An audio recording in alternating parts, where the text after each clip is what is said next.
دارالعلوم دیوبند په بر صغیر کې د تعلیم د قرآن او د حدیث او د فقه یو تعلیمي منهج درکړ او د دغه منهج نه چې کومه نظریه راووتله زمونږ اکابرو هغه د جمعیت علما په نوم باندې متعارفه کړله.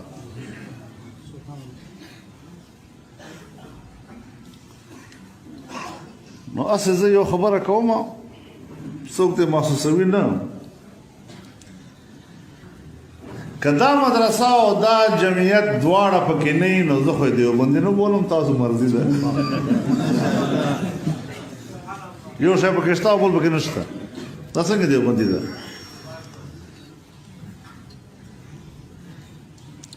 او دیوبند مدرسه دا فرقه نه وه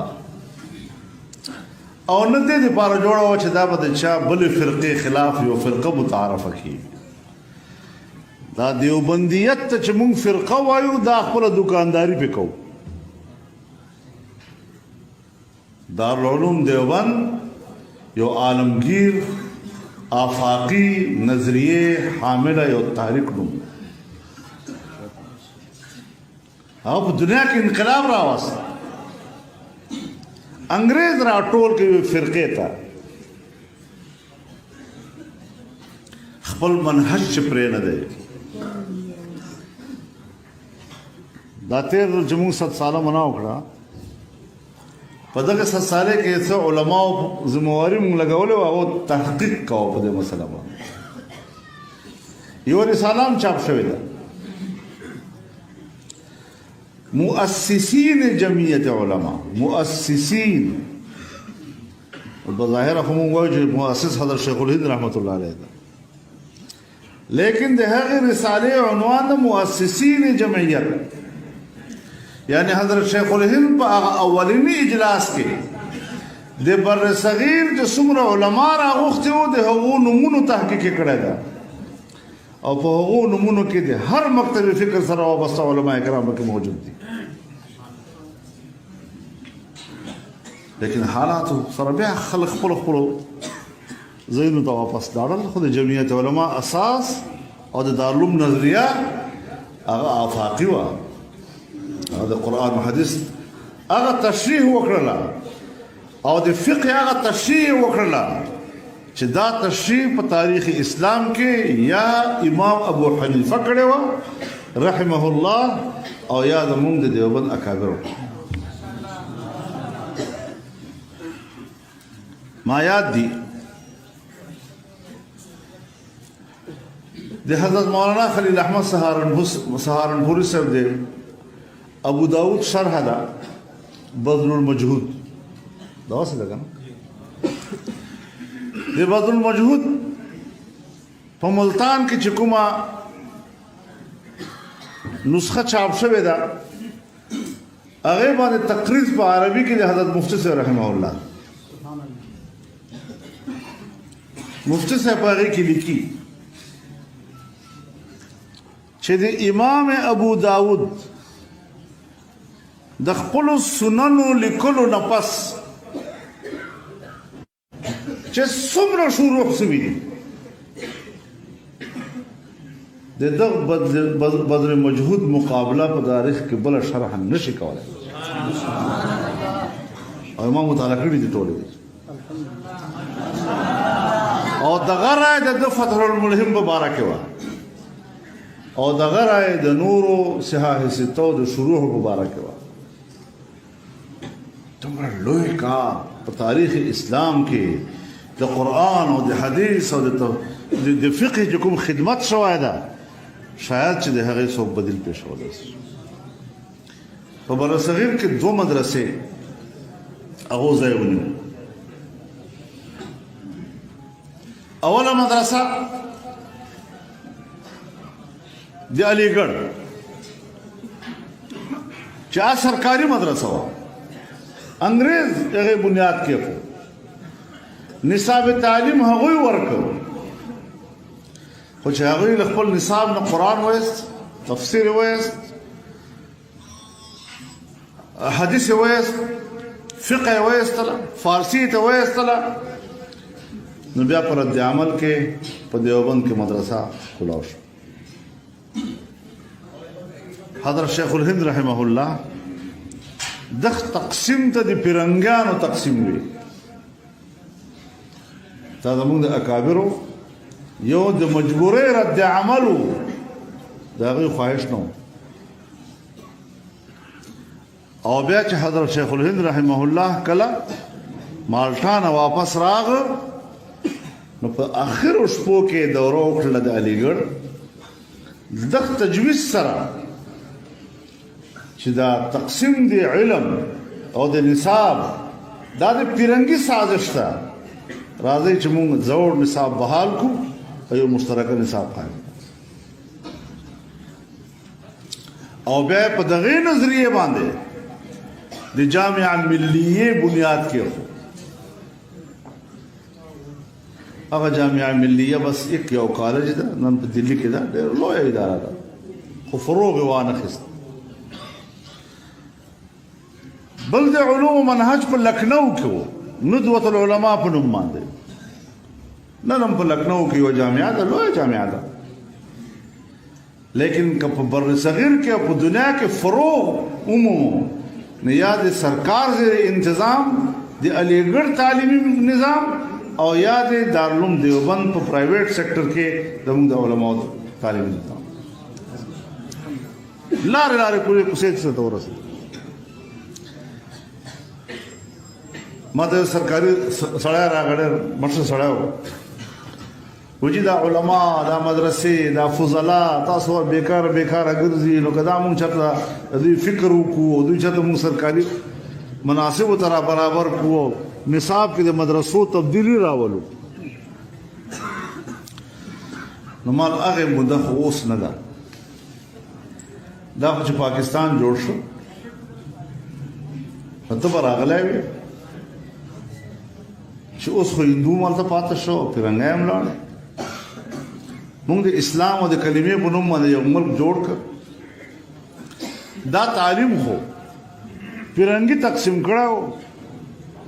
په نوي پاکستان کې به موږ اوس یو نوی نصاب تعلیم جوړ کړو، دا تقسیم ورکوو. په هغه وخت کې به زموږ او ستا اعتماد هم بحال شوی و او موږ به په دې باندې کار هم کړی و او علما به تاسو سره په اعتماد کې دا خبره واصلې وه.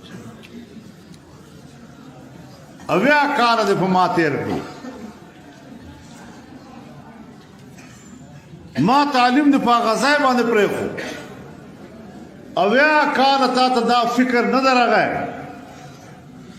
چې دغو دیني مدرسو کې چې کوم علوم دي او دغو علومو حاملین دي د هغو روزګار به هم څه مسله جوړو که به نه جوړو. دا نن چې ته راغلی نو پارون مدرسې ته د پیرنګي په یو نظر کتلیو، نن نوي حالات دي او په نوو حالاتو کې مدرسې ته امریکا په یو بل نظر ګوري. ته د امریکې په دباو کې مالا راغلی، ته د یو پاکستانی مسلمان په حیثیت مالا نه راغلی. چې کله زه په دې پوه شم چې ته ډېر په نیک نیته یې، د خارجي دباو نه بغیر ما خواته راغلی، نو بیا ستا زما خبره کېدی شي خو یو ملک د یو پاکستانیانو سره چې اول ما ته دا اعتماد راکړه چې ته مدرسې په باره کې مخلص یې، او که دا چې بین الاقوامي دنیا به د مدرسې کردار ختمول غواړي او ته به هغې نمایندګي کې، نو بیا په دې باندې خبره نه کېږي. دا هغه شیونه دي چې نن تا او ما ته ولاړ. موږ چې پاکستان جوړ کړ، اسرائیل یو کال وروسته جوړ شو او د اسرائیل اولنی وزیر اعظم په خپل اولنی بیان کې د خپل خارجه پالیسۍ ترجیحات بیان کړل او ترجیح اول دا بیان کړله چې د اسرائیل د وزارت خارجه ترجیح بداوي چې په دنیا کې نوې پیدا شوی پاکستاني ریاست دا به ختمو. دا اول ورځ پاکستان په باره کې نظریه ده.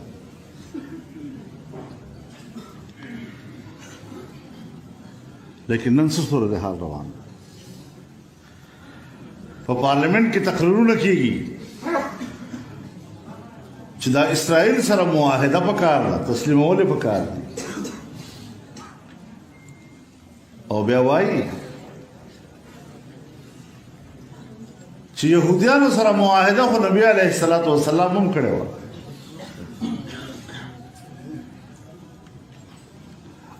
او بیا الله پاک له طرف نه حکم راغی نبی علیه الصلاۃ والسلام ته چې مخ بیت المقدس ته واړوه، کعبې ته یې کړه. نو دا تقسیم خو الله وکړ چې کعبه یې موږ له راکړله، بیت المقدس دوی له ورکړ. خدای پاک علمونه هم ورکړي دي که نه. نو ما چې الله پاک دغه تقسیم کړی و، نو بیا عمر فاروق ته څه و چې هلته بیت المقدس ته هغه فتح کاوه. او د عیسایانو نه یهودیانو نه چابیانې واخېستې او په خپله لاړه بیت المقدس یې کولاو. بیا صلاح الدین ایوبي ته څه سخته ده چې هغه ته هلته بیت المقدس یې فتح کاوه. یعنې د دې فکري زاویې اندازه ولګوئ. نو ما دا تاسو چې دا ریاست مدینه کوئ، ښه اوس پته ولګېده چې تاسو خو میثاق مدینه مراد ورنه.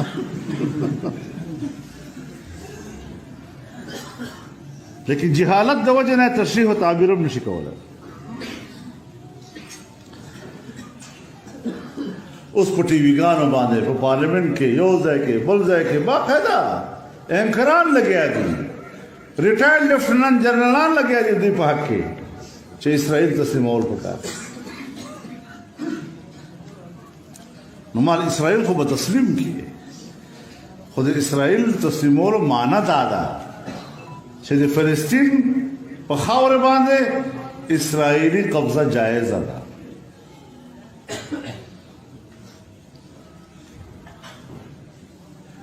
قادیانی نیټ ورک متحرکه ده، په دنیا کې هم متحرکه ده، په پاکستان کې هم متحرکه ده. د قادیانیانو یو چینل ده MTV، مسلم ټي وي په نوم MTV دی ورته وایي. ابا درته په لاهور کې د هغې کیبل چې کوم ده خلکو له ورکړي دي په کورونو کې، تاسو اورئ. دا په پاکستان کې وشو. نو په دې حوالې سره په ډېرو مشکلو حالاتو طرف ته موږ روان یو. نو دا خو د حکمرانانو یو حکمت عملي وي چې دا خبره په پسته کې بوز نه وي، او چې کله دوی خبره په پسته کې بوز نه بیا یو ملام ځان ته پیدا کړي. ویره خامخا اوس چې دوره ریاست مدینه خبره کوي نو وخت ورکول پکار دي که نه. نو ریاست مدینه کې سړی شراب خانه بندي که لاهور ایرپورټ باندې شراب خانه کولاوي. په ریاست مدینه کې په حج باندې سبسیډي ختمي او سینماګانو دپاره 14 ارب روپۍ منظوري. اوس ریاست مدینه ده سره حساب وا مالدار شکلونه وګوره، ریاست مدینه وګوره. اوس خدای پاکه د ریاست مدینه دومره لوی عظمت و، اوس په ذهن کې دومره لوی عظمت وي او په خارج کې ریاست مدینه دغه خلکو په شکل کې ویني چې دا امت د مبارک څه خیال دي. قیامت علامات بالکل قیامت علامات.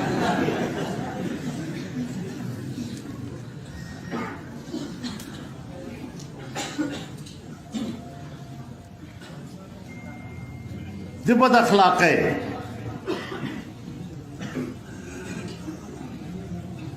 د جنسي آلودګۍ بدبو ته راځي او موږ د ریاست مدینه نمایندګان درلودل.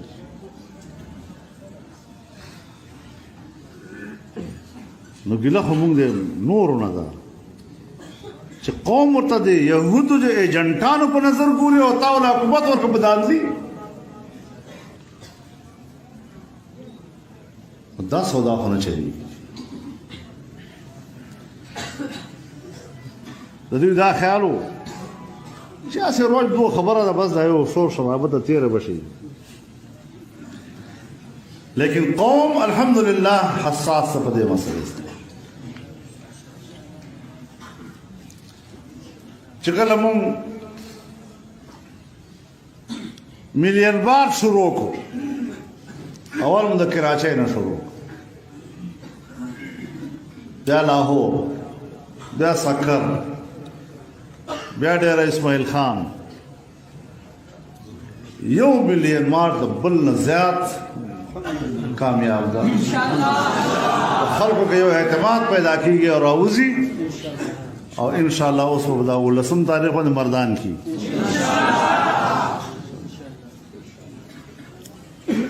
مده انسانانو سمندر راوځي او کدا داسې بے اثر غوند کار وای نو تا په میډیا والے بند کړی تاسو موږ आवाज والے بند کړی اگر ما یو انټرویو نشر کېدل په دې مېز کې مې خپل خو دا आवाज ورک شو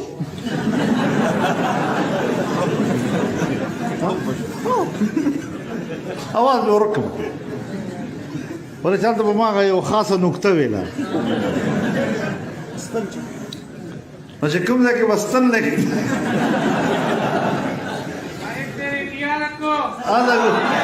هغه ځای مې وران کړ. تاسو به سیاسي خلکو سره واسطې پیدا شوي سوداګانې به هم کوي. یاد وساتئ زموږ سیاست دا زموږ د اکابرو نه موږ ته پاته ده. دې کې وفا شته دې کې سودا نشته ان شاء الله العزیز او وفا به ساتو ان شاء الله. لبیک لبیک اللهم لبیک لبیک لبیک اللهم لبیک هذه السبيل انقلاب مولانا فضل الرحمن انقلاب مولانا فضل الرحمن او سودا وکو قل الله سره به کو بدل به آخرت ان شاء الله.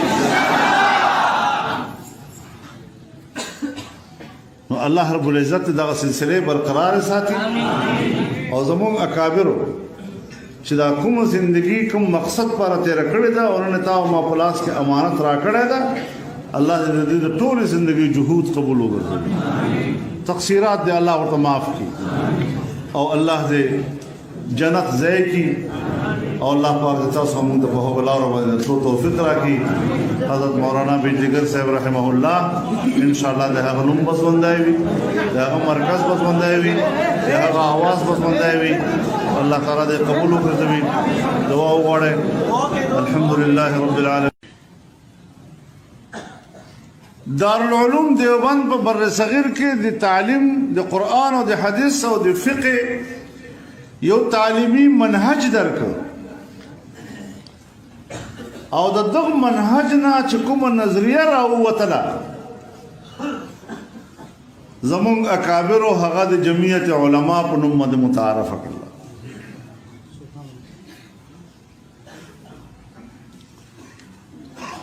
نو اسه زه یو خبره کوم څوک ته محسوسوي نه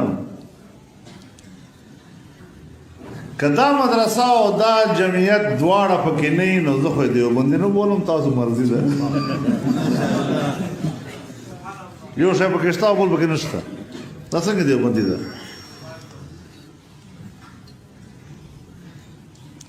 او دیوبند مدرسه دا فرقه نه او نه دې لپاره جوړه و چې دا به چا بل فرقه خلاف یو فرقه متعارفه کی. دا دیوبندیت ته چې مونږ فرقه وایو دا خپل دکانداری وکاو. دارالعلوم دیوبند یو عالمگیر آفاقی نظریه حامل یو تحریک نوم او په دنیا کې انقلاب راوست انګريز راټول کوي فرقې ته خپل منهج چې پرې نه دی دا تیر چې موږ 7 ساله منا وکړه په دغه 7 ساله کې څو علماو ذمہواری موږ لګولې او هغه تحقیق کاوه په دې مسله باندې یو رساله هم چاپ شوې ده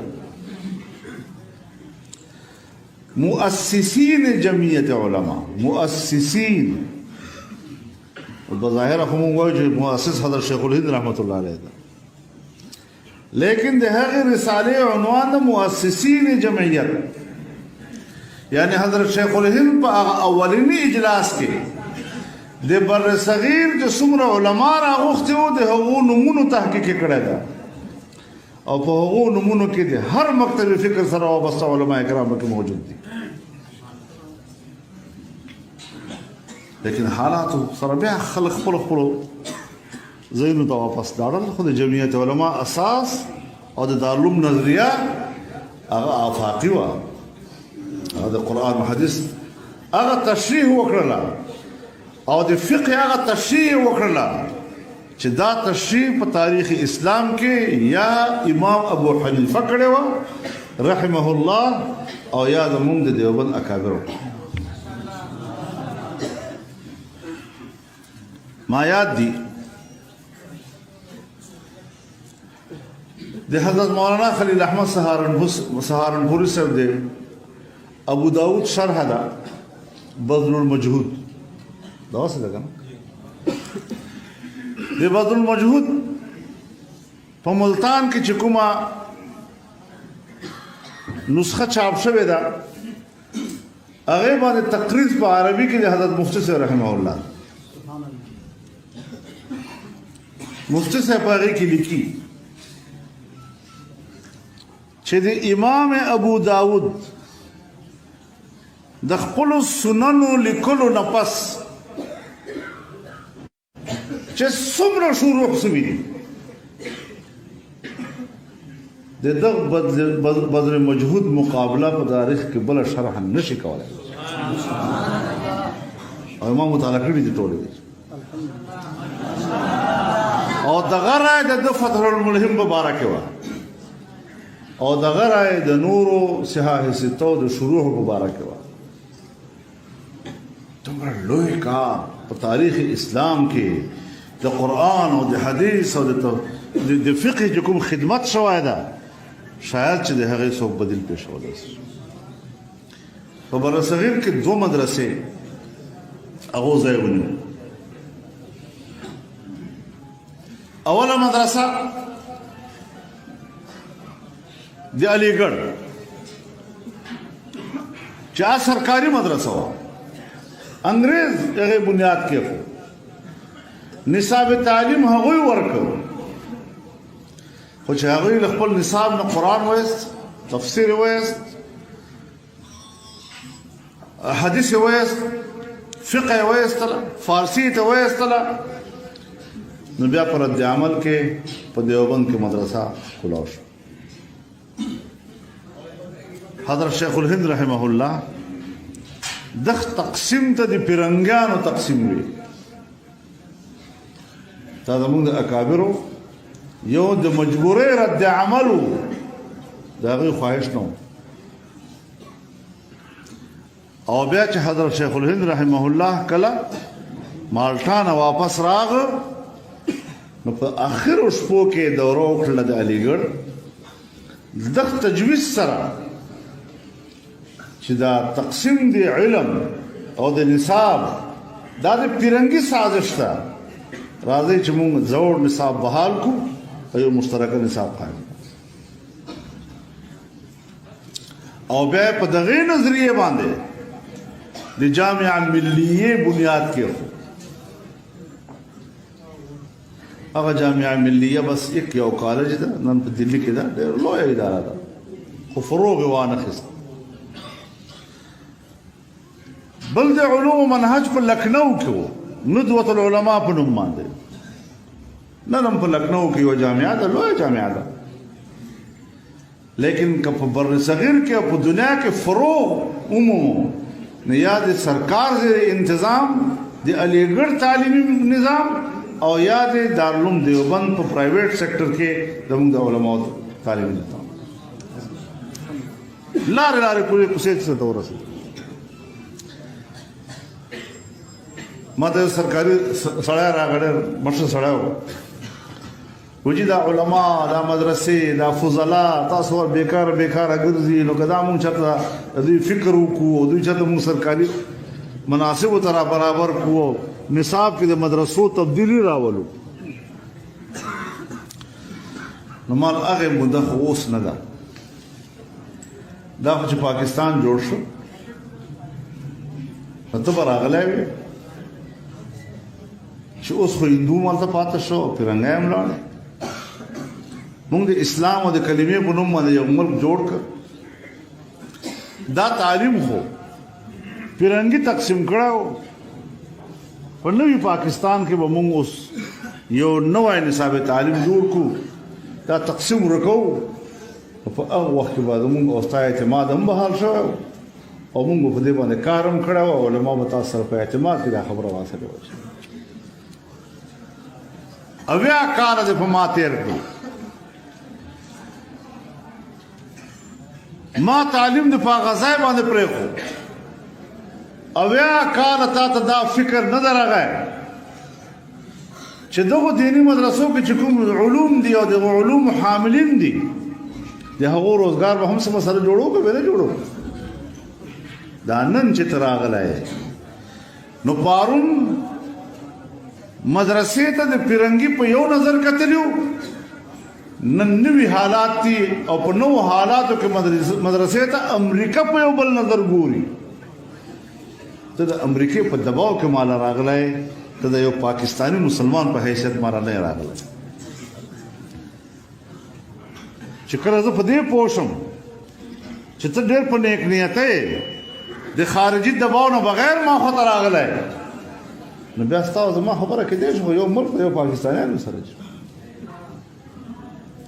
اول ما ته دا اعتماد راکړه چې ته مدرسې په باره کې مخلص یې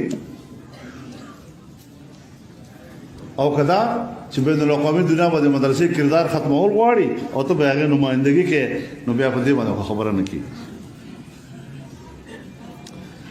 دا هغه شیونه دي چې نن تا او ما ته ولاړ. موږ چې پاکستان جوړ کړ اسرائیل یو کال وروسته جوړ شو او د اسرائیل اولنی وزیر اعظم په خپل اولنی بیان کې د خپل خارجه پالیسۍ ترجیحات بیان کړل او ترجیح اول دا بیان کړله چې د اسرائیل د وزارت خارجه ترجیح بداوي چې په دنیا کې نوی پیدا شوی پاکستاني ریاست دا به ختمو. دا اول ورځ پاکستان په باره کې نظریه ده.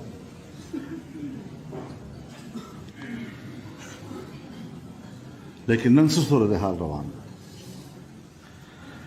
په پارلیمنت کې تقریرونه کېږي چې دا اسرائیل سره معاهده پکار ده تسلیمول یې پکار دي او بیا وایي چې یهودیانو سره معاهده خو نبی علیه الصلاة والسلام هم کړې وه.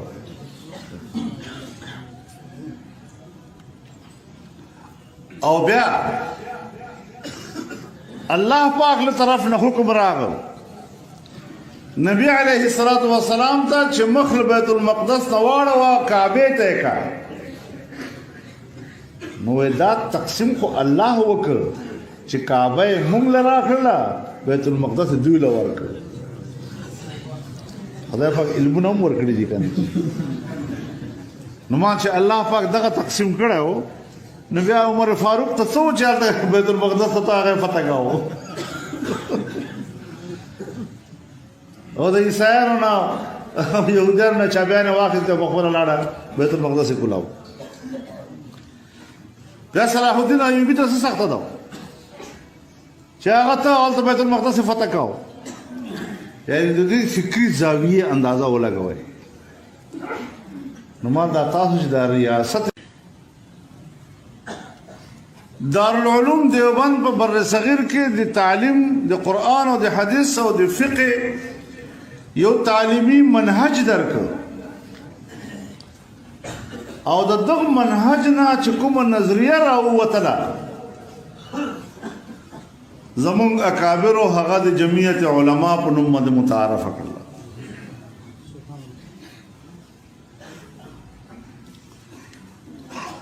نو اسې زه یو خبره کوم څوک ته محسوسوي نه که دا مدرسه او دا جمعیت دواړه پکې نه وي نو زه خو دیوبندي نه بولم تاسو مرضي ده یو شی پکې شته بول پکې نشته دا څنګه دیوبندي ده